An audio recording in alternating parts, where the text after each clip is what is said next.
supersonic missiles are heading roughly in this direction. All of this stuff going on while people are just splashing around in the water, it's quite weird. A battle raging at sea and in ports. Russia and Ukraine hitting each other's ships. For the past month, the images have been pouring in. Much of it is taking place near Odesa, where we're about to spend 3 days. For those living here in southern Ukraine, the war is always close. Something that was quite hard to listen to. Is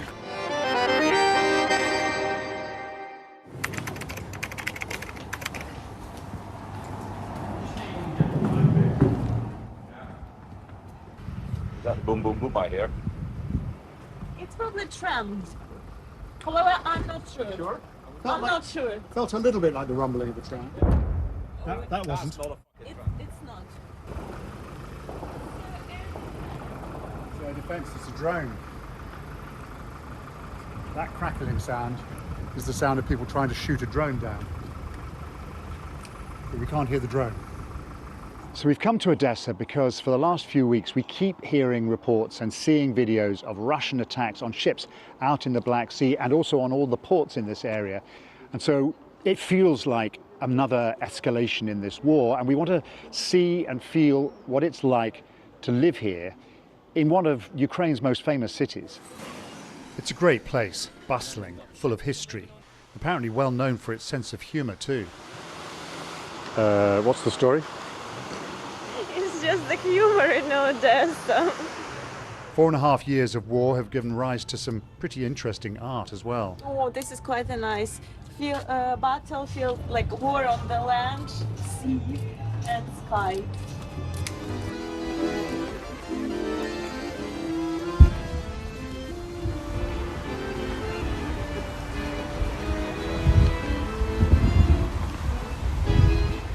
So that just seems like another classic Odesa moment. 1 minute you're walking along a lovely tree-lined avenue listening to a man playing the accordion, and then moments later you're hearing a distant explosion and the sound of machine gun fire. It is just the daily routine here, particularly at the moment. We've been planning this trip for days, but with the sirens constantly going off and Russian drones and missiles seemingly never far away, the plans keep changing. Let's give it some time. They will check the possible threats for tomorrow, given the available information everyone has. Because if it's really dangerous, it's not worth it. So this is what the Russian Ministry of Defense is saying, that they continued their strikes against Ukrainian port infrastructure, including something in Odesa port. So the place we're going to board the boat is not in Odesa exactly, right? Yes, it's one of the biggest ports in the Odesa region. So far so good. A trip with the Navy is on, but you're going to see a lot of blurring for a bit. There are all sorts of things they don't want us to film, including where we are. Anything basically that could help the Russians. And we're waiting for a press guy from the Navy who is going to escort us inside, where we will get on board a patrol vessel. This has all been very tightly controlled, and we're going to split up the group. There's just going to be 3 of us going on board just to keep the risk to a minimum.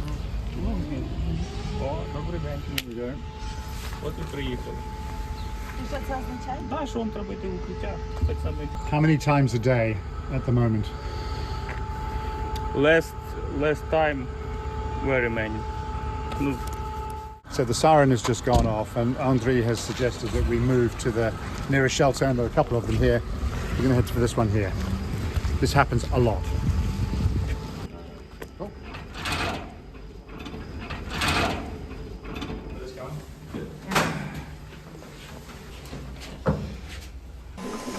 Gosh, everyone's coming. It's going to get crowded in here. So that is another siren. And there's a message on my phone which says that 2 supersonic missiles are heading roughly in this direction. So I guess we're going to be staying here for a bit. Ну да, логично. Капитан очевидность. You are right. We're stuck in the bunker for 15 minutes. It's hot, so Andrei, our escort, gives us a little air. Finally, the danger passes. Okay, that's all clear. We're going on patrol. These are the first responders when cargo ships are hit. That netting, by the way, that's supposed to offer some protection against smaller drones. Kind of goes round.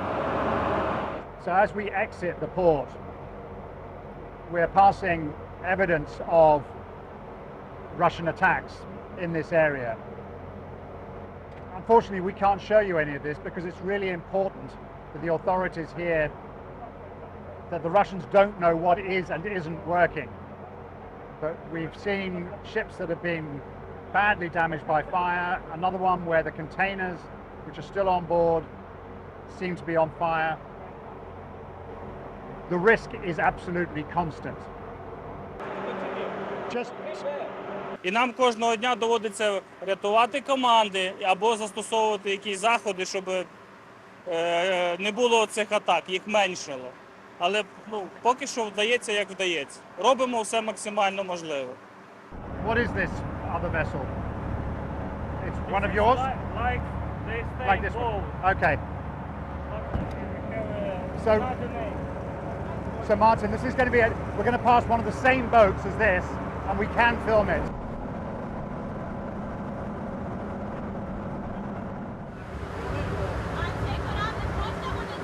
Everyone is focused, on alert. Andrei says they fire their guns pretty much every day. For the moment, though, everything out here looks calm. So if you live anywhere near any of the ports down in the Odesa area, you are running a risk because not all the missiles land where they're supposed to land. And we've been told that one landed here just a few days ago. The port is literally a matter of a few hundred meters in that direction. So this was hit by something that overshot its target.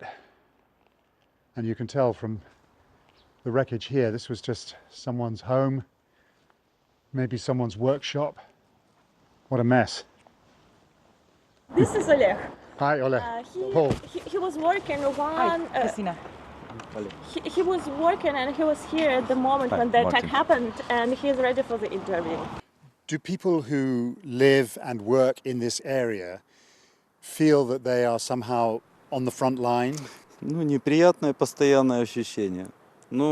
Хочется, у меня здесь просто как бы склад тоже по этой тематике машинной, но думаю, наверное, поменять место дислокации, потому как тут уже, мягко сказано, некомфортно. And has the situation got worse in the last few weeks? Очень, очень відчувається. Конечно. You know, after all these alarms and scenes of destruction, this might just surprise you a little bit. Look at this. This is the beach in Odesa. While we've been here, the alarm's gone off, what, 2 or 3 times? Yeah. No one has moved a muscle.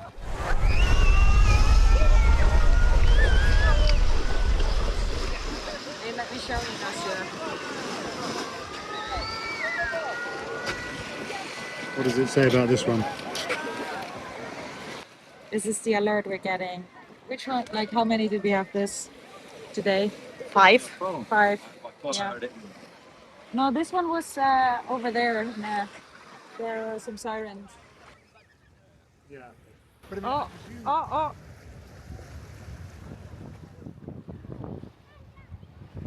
This is completely surreal. We just saw a drone flying up into the sky. We've no idea what it was, maybe some kind of interceptor drone. Now, just in the last few seconds, we've heard what sounds like a jet flying overhead. All of this stuff going on while people are just splashing around in the water. It's quite weird.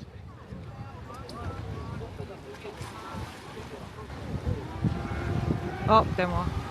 There are more drones. There. There. It's hovering. Just over the water, huh? Yeah.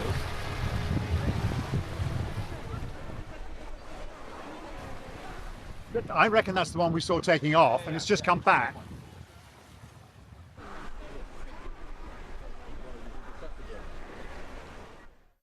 Sirens, It's our last morning in Odesa, and we're catching up with the boss of one of the biggest ports in the area. He's counting the cost to Ukraine of a month of constant Russian attacks. So right now, all ports are on hold, and the corridor is open. So the military are letting through vessels, but there is barely anybody who wants to call because there is a huge problem with people getting killed. But Russia is having problems too, big problems. Ukraine has been hitting their ships, sanctioned oil tankers, ferries, tugboats, around 200 of them just in the past month, all part of a campaign to cut off supplies to Russian-occupied Crimea. The Ukrainians say this is very different from hitting ships carrying grain to the world. Добрий день. Добрий. Мене звати Настя. Наш журналіст Пол. Hello. Нас дуже багато. Оператор Мартін, продюсер Кристина. So these two ladies here work in the port, and we're hoping that they're going to give us a very good insight into what it's like to work day to day at a time when you've simply no idea when you're going to come under attack next. 1 year. 1 year ago. Svetlana is limping. She still has pieces of a Russian missile in her leg and back after an explosion a year ago. I feel bad that we're making you walk all this way. Извините, что мы вас мы сначала предложили вам прогуляться до моря, а потом. And how much more difficult has it become in the last few weeks? О, очень тяжело морально, сильно много тревог, сильно много шахедов, сильно много прилетов. И морально больше тяжело. Вот так вот я скажу. Люди очень напряжены, люди... Ну что вам сказать, гляньте, у меня руки до сих пор. Вот это последствия всего, что летает, что...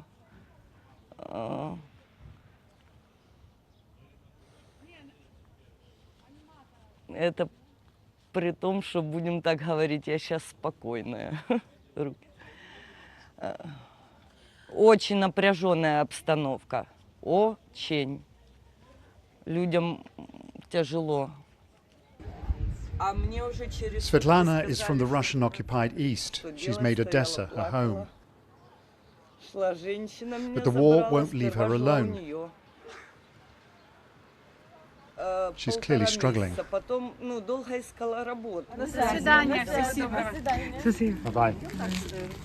Bye-bye. Thank you. Oh, God. Thank you.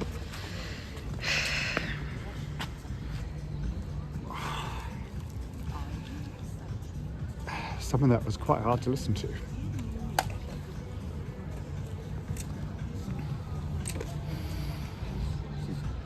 Poor woman.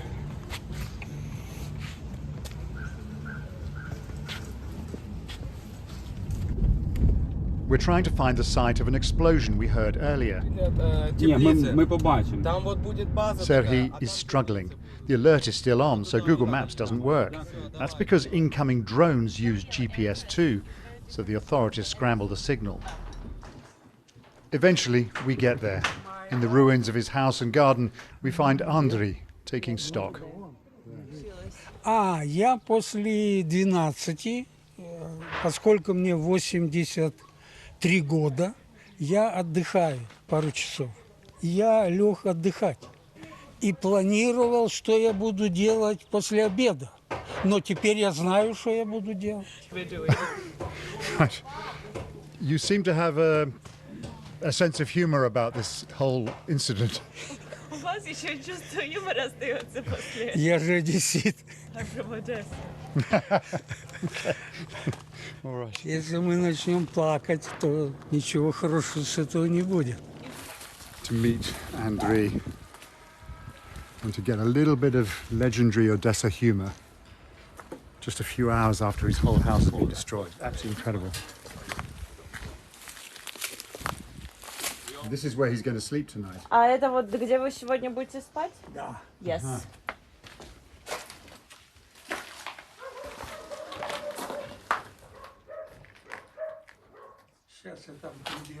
So someone's brought him a blanket. I'll clean it up, he said. Yeah. Ну, уже есть как есть. We have what it is what it is. Одну секундочку. 1 second. Я... Сейчас, одну секундочку. I saw that lying on his bed. This is one of your pears. Это, If you have good teeth. да, груша. Can I eat it now? Можно, можно, только хорошие зубы надо иметь. You just need to have good teeth. I've got good teeth. У него хорошие. А, тогда все нормально. So all fine then.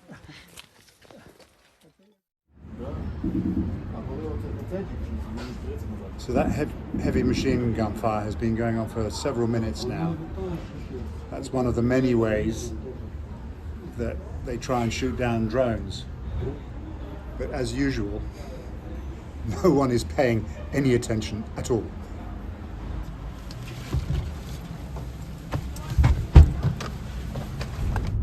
Our trip to Odesa ends pretty much as it began. It's time for the long drive back to Kiev. We've seen a lot in a city where people are trying hard to stay normal.